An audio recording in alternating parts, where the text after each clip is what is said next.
we'll be looking at emergency services and asking what is the response like in your area. So too often in Nigeria, tragedy strikes and help arrives too late. Behind every statistic is a human story. A father who couldn't be rescued from a collapsed building, a mother who lost her child to a fire because there was no water in the fire truck, or a family stranded during floods with no boat or rescue team in sight. Now, the numbers are staggering. According to the National Emergency Management Agency, Nigeria loses about 5 trillion naira annually to disasters. Last year alone, flooding killed more than 600 people and displaced over 1.3 million across 33 states. Road crashes claimed more than 6,000 lives in 2024, with 40,000 others injured, while fire outbreaks destroyed properties worth over 15 billion naira in just the first half of this year. But beyond the figures are ordinary Nigerians left to fend for themselves in many communities. When disasters happen, the first responders are neighbors, friends, or volunteers, not trained emergency teams. And sometimes those few minutes of delay make the difference between life and death. So this morning, we want to bring it home. What is emergency response like in where you live? Do you feel confident that help will come when you need it the most, or do you rely on community members to save lives before officials arrive? So make sure you call us in at this moment. The numbers are displayed on your screen. We'd like to hear from you because your voice could help shine a light on what must change to make Nigeria safer. Call us in or send us a WhatsApp message. We'd absolutely like to hear from you. What is the response like? For example, if you encounter an emergency at this point, when it comes to maybe having an accident, a flood disaster, a fire outbreak, how long do you think the response would be when it comes to, that dire situation? Do you think that emergency response would even come to you? We'd like to know what it is, where you're from, in your area. Have you had an experience with it? Let us know about it. Maimuna, what is your take on emergency responses in, Nigeria? We've just seen, what happened in Lagos with the fire outbreak and how people had to save themselves before there was a response for that emergency. And we've had a lot of, cases that are like that when it comes to, emergency response in accidents, on road accidents, when it comes to, the ambulance arriving to, the scene, when it comes to fire outbreaks, having, the fire trucks reach that area for them to, put out the fire, or any other kind of, emergency that needed to be mitigated, because at the end of the day, it is time sensitive. Emergencies don't wait for anyone. So what do you think are emergency responses in Nigeria? Emergency in Nigeria, like you rightly stated, be it, on a fire outbreak, an accident, a building collapse, and you go to the scene. You get to the scene as a journalist, and then you decide to speak with people. The first thing they tell you is, it took, the emergency services time to come to their aid. And we have seen this gap so many times. And then most times you hear either maybe the fire service people saying that, oh, maybe they don't have water in their trucks. There was no fuel for them to move around. But then let's pick our first caller this morning. Hello, good morning. Thank you for calling in. What's your name and where are you calling from? This is Abasekong calling from Bagudu. Good morning, Abasekong. Thank you for joining us this morning. All right. I want to appreciate firstly the entire management and board of trustees. Good morning.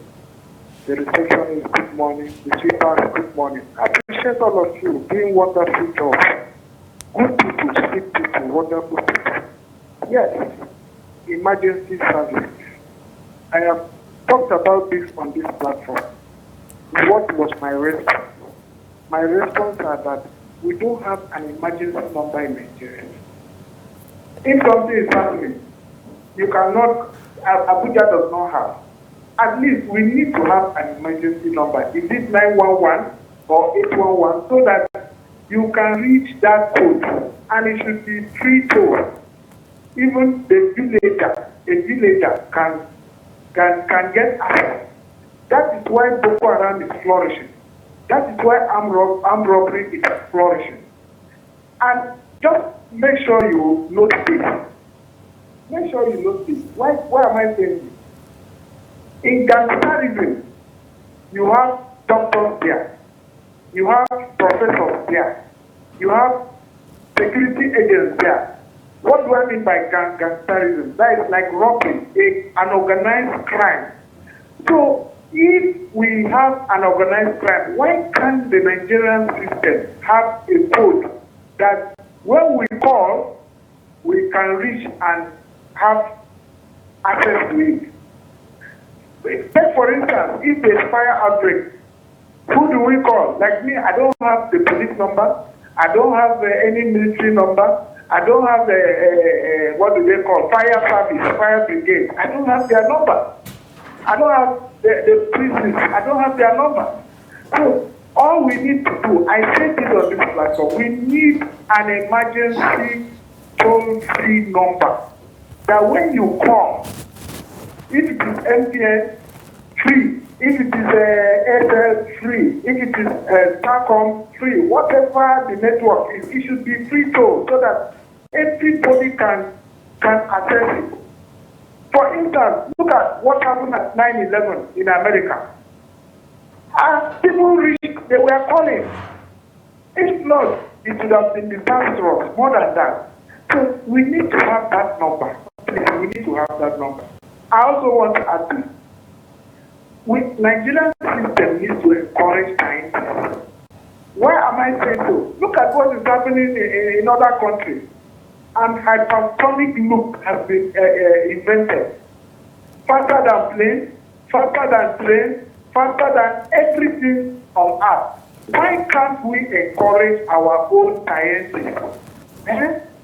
Encourage, at least the schools, they must encourage our students, people, all these welders, encourage them so that they will build up and then make a commendable change in this country.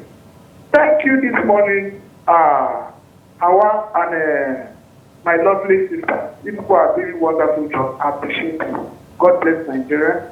God bless Trust TV. The station today. I appreciate it.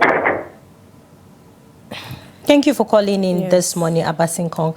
Talking about emergency services, you know, these are systems and people we rely on when there's an emergency. And oftentimes we have seen, you know, a huge gap, most especially when it comes to communication, and contacting these people. A lot of Nigerians, trust me, Hauwa, if you bring, you know, a good number of Nigerians together and ask them, do you have, emergency numbers of, police or fire service? None.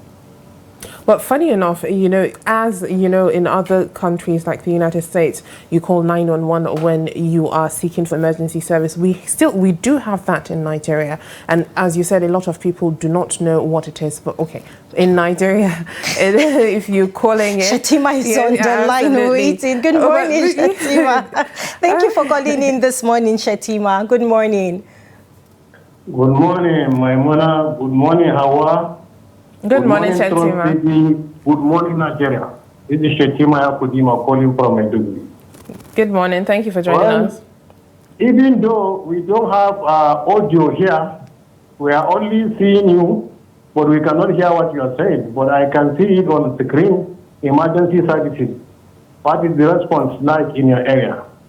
Well, honestly speaking, we thank God, but the problem is factors on corruption. But state government, local government, and federal government have to wake up. Whatever they inject in every sector, they have to monitor it. Without monitoring, the things will not be utilized. We know Nigerians nowadays, we have a very big pocket. I don't know whether it is leaking behind, which we will never peel off. People, they will be chopping money like the way an animal chopping grass. They will never satisfy. So honestly speaking, the government, they are trying their best. As the way we are seeing some budget, but we don't know along the way how the money is reaching that organization. And now I can say it is impressive here in Maiduguri because During flood disaster, we see the effort of army, we see the effort of all security agencies, including the fire brigade. They have tried a lot, honestly speaking. We cannot dispute that. We see their effort practically, whereby I can say maybe they have stationed their ships. Whenever they see a dead body, they will quickly go and pick it up. Because my house was very, very close to the Lagos bridge, very, very close. So we see their response, honestly speaking.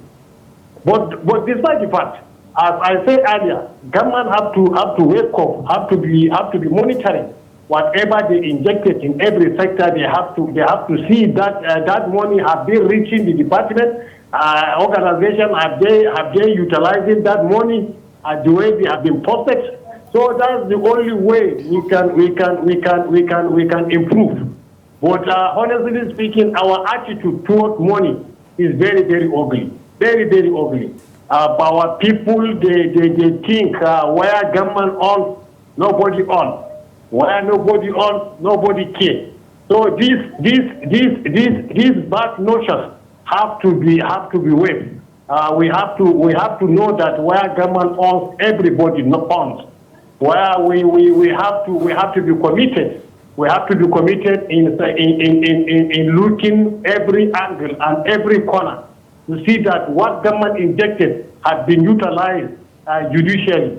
Well, we do not allow some few people. They have been stealing our money for the purpose they have been injected, so that they leave the generality of the people to fall victim of circumstances. So I think our people have to fear God. Whatever money government injected, we have to use it judicially. We have to use it wisely. We have to use it for the purpose they have been injected. May Allah rescue. May Allah purify our mind.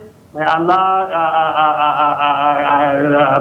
may Allah rebuild Nigeria back the way it is. Thank you so much and have a nice day. Thank you, Shatima, for calling in this morning and sharing your thoughts. You know, most of, these emergency services that we have in Nigeria, they are there. We know them. But then, like we rightly stated, most of, or one of the gaps that is, lacking or that is very glaring is the fact that, communication between, the two parties is really not, smooth. And then also you get to find out that, the equipment that are being used to, help out when there is an emergency, it's either it is not well equipped. It's either, there is one thing missing or, or there is outdated. There is always something. And then I always ask this question: with the invention of technology that we have today in this world, when there is an emergency in Nigeria, we're supposed to have, like a very smooth access to this, emergency services, because you see accidents on the road, the victims are, left to, look out for the mercy of the people around them. Absolutely. To come save them, because it's either, the hospital is very far from them, and even if there's a hospital, is there an ambulance? Yes, there's an ambulance. Is the ambulance equipped? Is another question. At the response time as well. Exactly. Are there paramedics, team on ground to sort these issues out? It's another question. So we see these things every day. Have you ever seen a response by paramedics here in Nigeria? No, I haven't. But then talking about... I must be honest. But, talking about the response and contacting, the emergency services, there's actually a number that you're meant to call for you to be able to connect with the police, the fire service, medical teams, as well as disaster response agency. It is 112.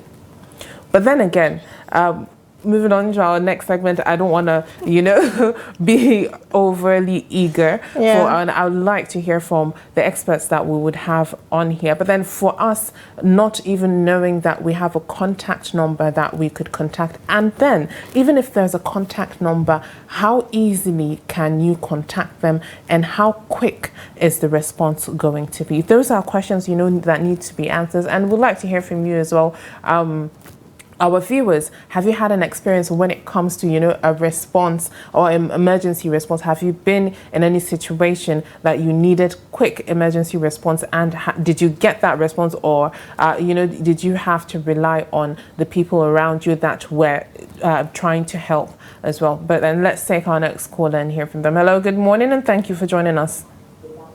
Good morning. Good morning. Yeah, good morning. So what is your name and where are you calling from?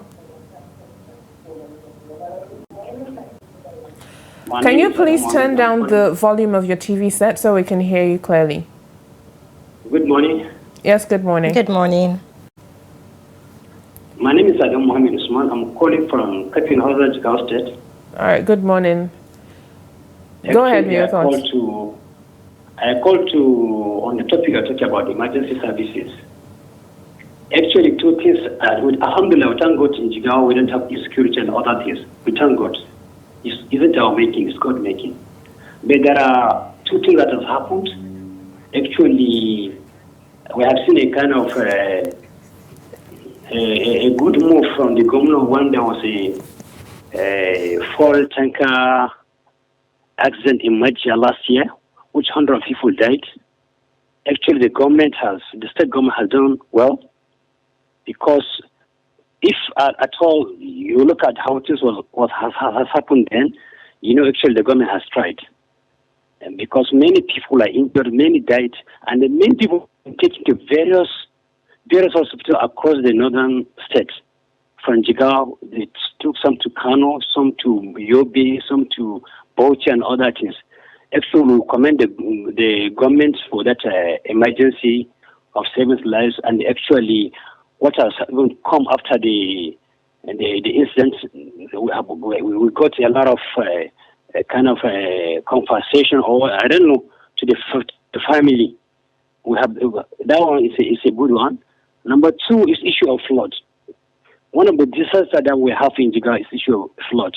But Alhamdulillah, these 2 years, last year and this year, actually there was no, because there are some measures that have been taken by the government, and now it's a good one. Even though this year, there are a kind of money that the state government has enact or actually kept aside for flood disaster, about over 4 billion, if there is anything. So this kind of emergency too, we have to commend the government. They have done well. Alhamdulillah, we thank God, and we hope this will be a continual process. If there is anything, I think the government should work off and try to do the needful. Thank you very much. Well done. You know, moving on to being able to contact in, you know, emergency services from our studios, we tried to, you know, test and see if we would be able to go through those numbers. But unfortunately, it was switched off according to the reports that we got. So when our experts get here, we'll ask and see, you know, what contacts are meant to be used in order for you to have an emergency response as quickly as possible. I remembered one time the Nigerian police came out, gave out, short codes in which Nigerians can easily, call in or, send a message sharply when, there is an issue. But then Nigerians came out to say that those numbers were never reachable. Going through. It's switched off. All right, we have another caller on the line. Hello, good morning. Thank you for calling in. What's your name and where are you calling from? Good morning. Good morning. Daniel, calling from Jalingo. Thank you for calling. Daniel, calling from Jalingo. Good morning, Daniel. Thank you for Please joining. kindly go ahead. Yes. This morning, plenty people have mentioned some of the emergency stuff we're having in Nigeria. But my own aspect that I want to just narrow everything to is on the flood. Most of this problem we're having in flood area is negligence from those residents. Can you imagine people always try to build a waterways with the name of the one to stay in the town? At the end of the day, when disaster comes, they will not be blaming government for emergency service. It's not the best. You will discover that even our parents that take fishing as they are part of life where they earn a living, you will discover that they normally settle above the sea level, where they will move and meet the water level to do their fishing. Check most of the old settlement, places like in Jamaica and Yola, you discover that those people settle far from the water level. But everybody, nowadays, everybody wants to stay in the town. This now result in blocking waterways, putting pressure on government to come for their assistance. Money that the government is supposed to use for other things, they will now be using it for relief materials again. It's not the best. So people should start thinking outside that area of being staying in town. Look, even the small waterways in the town, you saw that people will come and build even at the edge of the waterway. It's very wrong. You should, like in Jalingo here, the settlement around Maragwe, when I was around 1994 that I came to Jalingo, that Maragwe up to the main Maragwe market is just few houses. But the houses now have encroached into the riverways in Maragwe.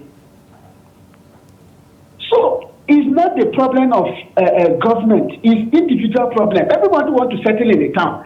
They should remove that notion. Everybody should go and settle outside the waterways, and that place will become a town.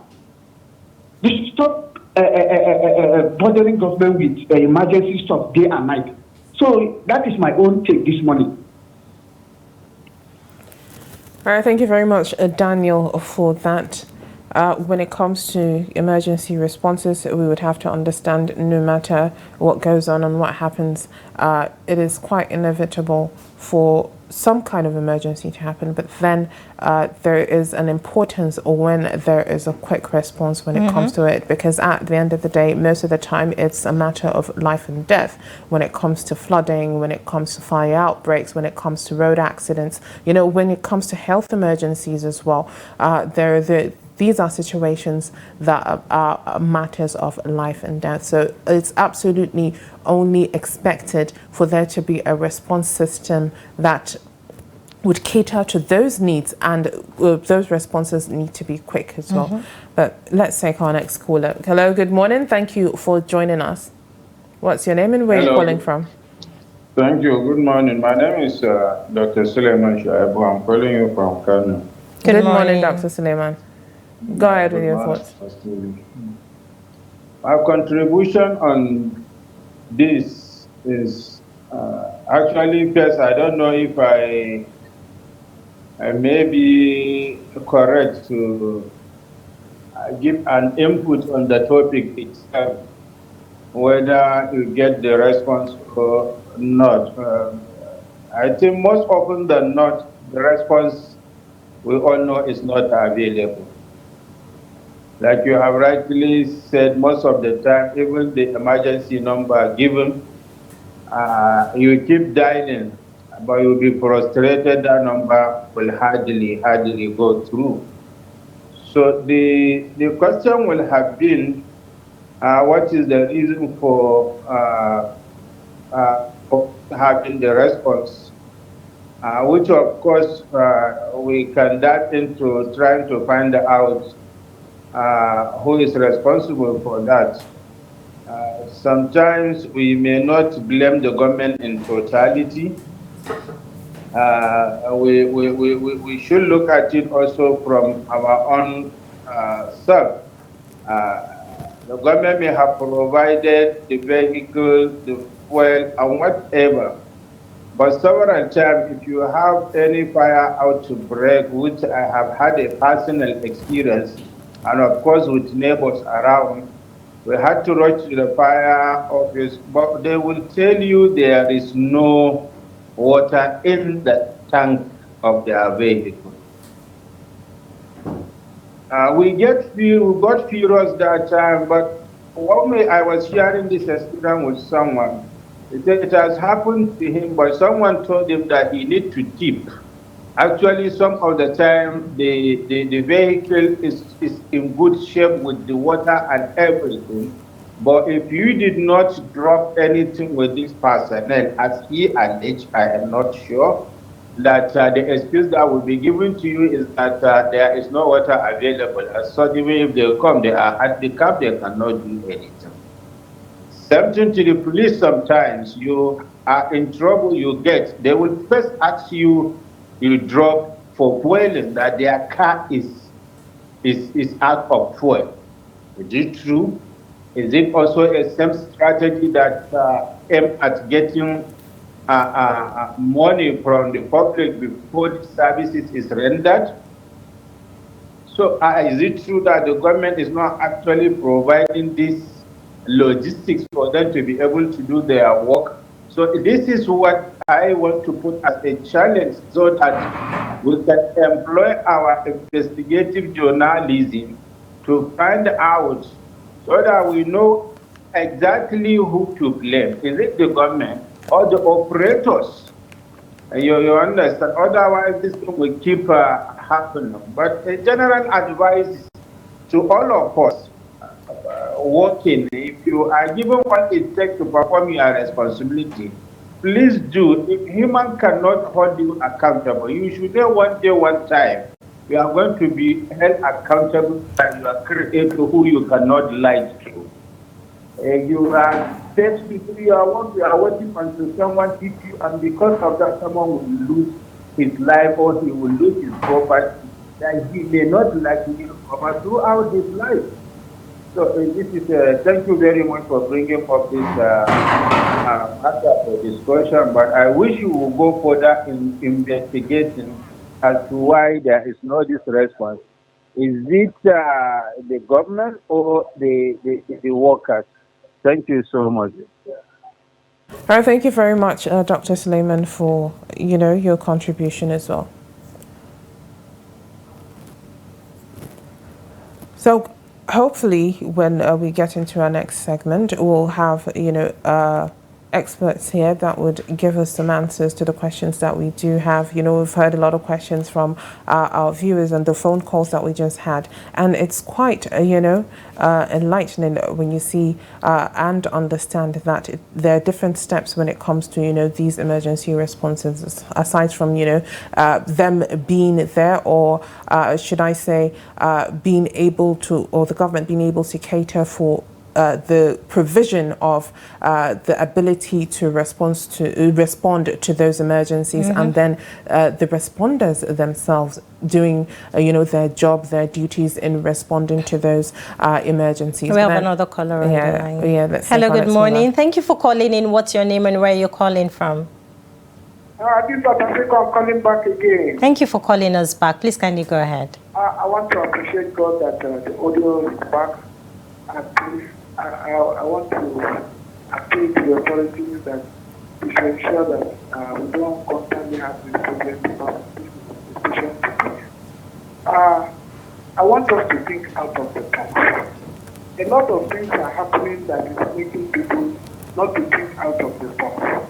If you have a box that is filled with a lot of goodies, and then the box is not open, those goodies are locked. What do I mean by that? If you have gifts and they are locked in a box, can it get to the person? No. So what I'm trying to say now is that Nigerian government should think out of the box, and then they should diversify. Make sure this country is in their hands, and that God will hold us accountable. Accountability is the key word. They will hold us accountable. We must give account of our stewardship. Like all of you in Trust TV, if you are not performing to the optimal of your perspective, you must give account of that. Hello, Abasi Kong. I think we lost him. Thank you for calling us back. So there was an incident that happened in the FCT, I think 2 weeks back or last week at Guzapi, precisely, where, armed men invaded the area. they went into, some homes and tried to kidnap some people and all of that. And then I don't know, I think it was one of the neighbors that, that raised an alarm. He posted it on his WhatsApp status and also on his Facebook and Instagram. And then, a number was sent to him immediately to, reach out to the police team. And trust me, they came on time. They came on time and they took charge of that particular situation, and they made sure that the people that were made away for kidnapping were brought back. I mean, yes, we record good successes of all of these things, but more of it is when you look at people living in the rural area. I mean, if there's an emergency in a rural area, how do they cope? Do they have access to these numbers? Do they have access to these services? Do they even know that, those services are available? Exactly, are available. To be accessed. To be assessed. So I think that, the government and the right authorities should do the needful in creating more awareness. Nigerians need to be aware. Right now in Nigeria, there's no child between the age of, let's say, 5 to maybe 18 would, easily give you these emergency numbers. Because they are not even aware. But, outside Nigeria, you meet a child of 3-4 years and they can tell you the emergency numbers, how to contact, So these are things that, we here in Nigeria, we need to pay attention to. We need to create more awareness as to how people can get access to these emergency services and have when functioning there is contacts as well. Absolutely, when there is an issue. Absolutely. The phone lines are still open. You can call in and share your thoughts. Have you had any experiences with, being in any incident and you got help instantly? Would love to hear from you. You can also send us a WhatsApp message. We have another caller on the line. Hello, good morning. Thank you for calling in. What's your name and where are you calling from? How are you? I'm very well, thank you. What's your name and where are you calling from? It's Ibrahim Ahmed, calling from Yola. Thank you for calling in this morning. Kindly go ahead. You see, the issue with our country is this. We are never taught from childhood to even think of emergency. I can give you simple examples. You go to a federal medical center, and the ambulance at the ambulance bay just have 4 or 3 ambulances. You go to the specialist hospital at the state level, you have the same scenario. Fire tenders. Those fire tenders you at the stations don't even look like fire tenders because they are outdated. Another example, where is the workforce? And like your colleague is saying, where are the access roads from the villages to the urban centers? If you are taking someone from Bel to Yola, the road is not even good for you to even create that strict emergency response because it's bad. You go to the hospitals and you go to the emergency centers and there's not even room to admit emergency patients, either accident, floods, or whatever. It's not there.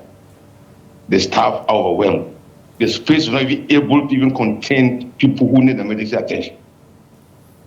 So you see, this whole issue that we've been discussing on Trust TV is such that we as a people must now sit up and say, this is where we want to move to.